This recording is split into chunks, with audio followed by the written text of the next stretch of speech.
दोस्तों नमस्कार।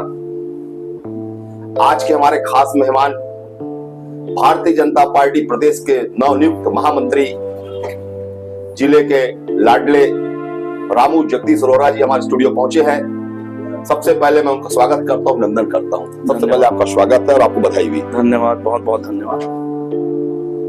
अरोड़ा जी, भारतीय जनता पार्टी का केंद्रीय नेतृत्व एवं प्रदेश नेतृत्व ने जिले में पहली बार आपको प्रदेश महामंत्री का दायित्व सौंपा है। इसको लेके बधाइयां।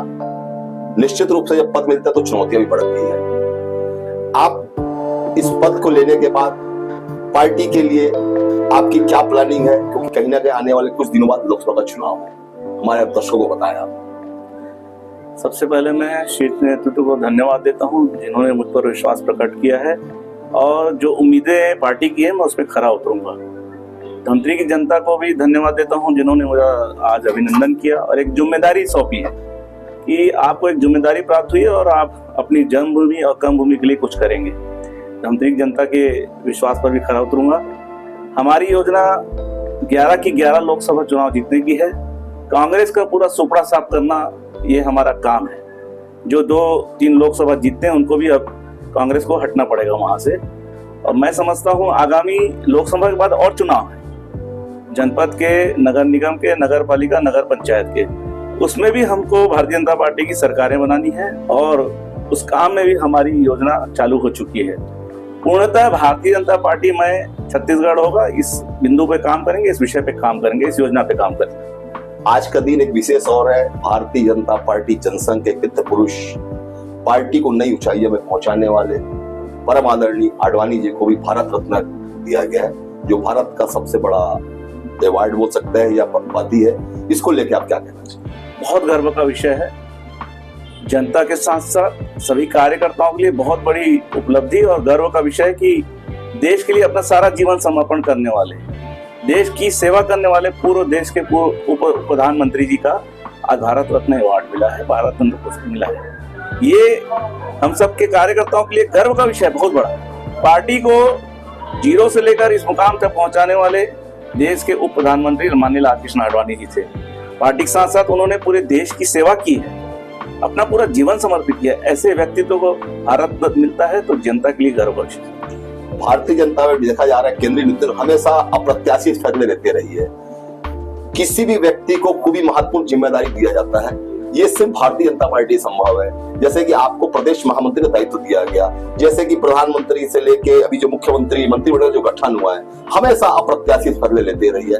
इसके पीछे भारतीय जनता पार्टी क्या सोच लगती है आपको?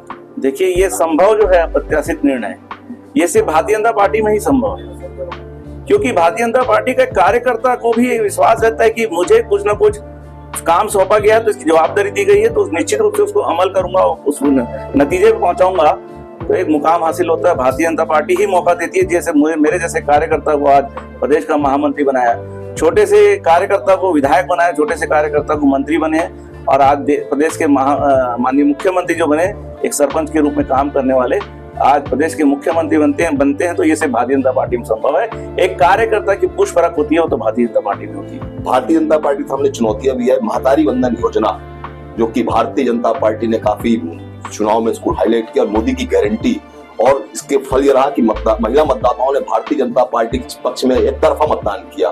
कहीं ना कहीं महतारी वंदन योजना को लेकर भी लोगों में कई तरह के विचार चल रहे हैं। इसको लेकर आप अपने दर्शकों को बताया कि क्या इसको लेकर पार्टी की चटर्जी रहेगी? देखिए, मोदी जी की गारंटी हमने कही थी और उसको पूरा करने का काम प्रदेश के मुखिया माननीय विष्णुदेव साय जी ने प्रारंभ कर दिया है। इस कैबिनेट की बैठक में सारी विस्तार से चर्चा हो गई है और उसमें अमल का काम प्रारंभ हुआ है।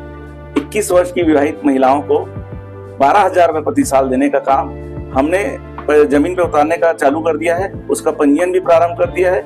मैं समझता हूँ मार्च के आसपास में ये योजना लागू भी हो जाएगी। मतलब प्रदेश की महिलाओं को 12 साल का मिलना शुरू हो जाएगा आपके साथ? बिल्कुल 100% हम उस और बढ़ चुके हैं, कदम बढ़ा चुके हैं। सारी फॉर्मेलिटीज पूरी करने का काम भी पूरा कर रहे हैं। ये मोदी जी की गारंटी है जो जमीन पे उतर रही है। प्रदेश के मुख्यमंत्री माननीय विष्णुदेव साय जी इस काम में लग गए हैं। माननीय मोदी जी ने जो गारंटी दी है सारी की गारंटी पूरी होंगी।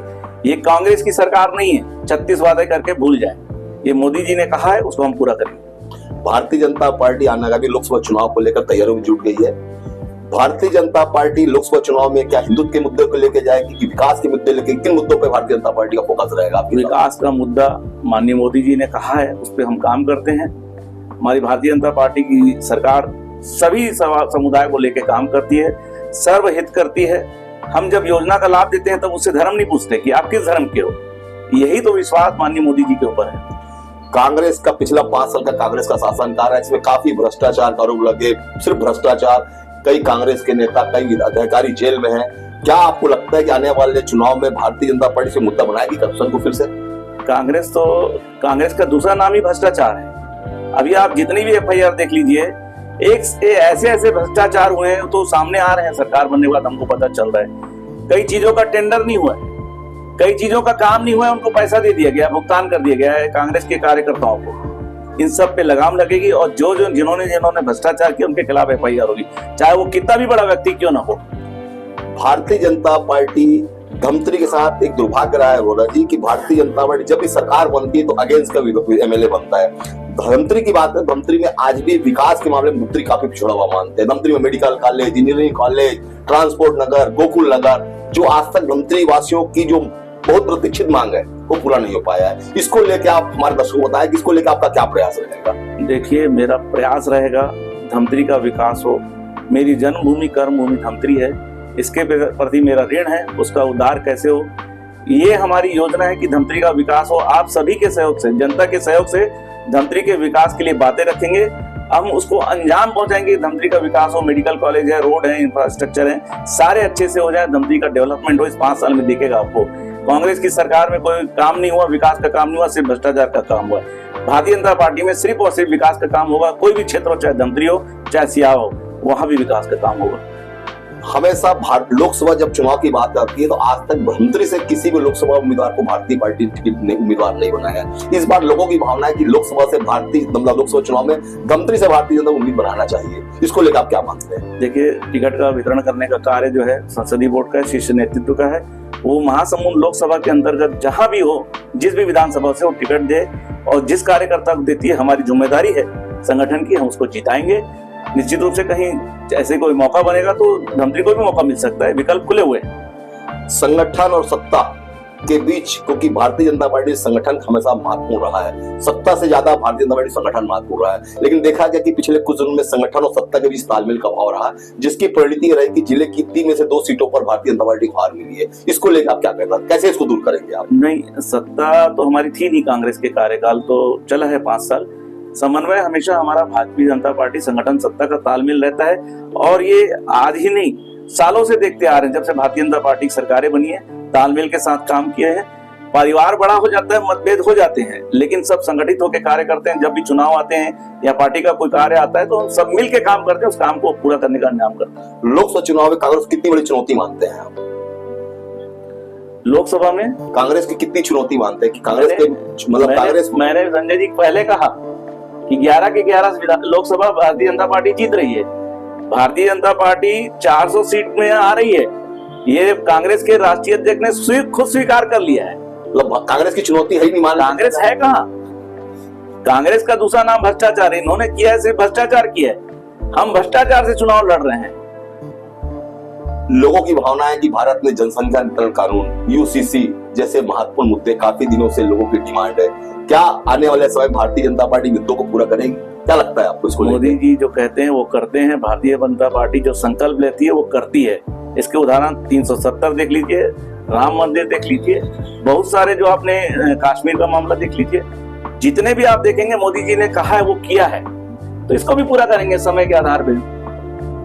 बहुत बहुत धन्यवाद आपको, आपने कीमती समय निकाला। एक बार फिर से आपको बधाई, आपकी शुभकामनाएं। धन्यवाद, बहुत बहुत धन्यवाद आप सभी।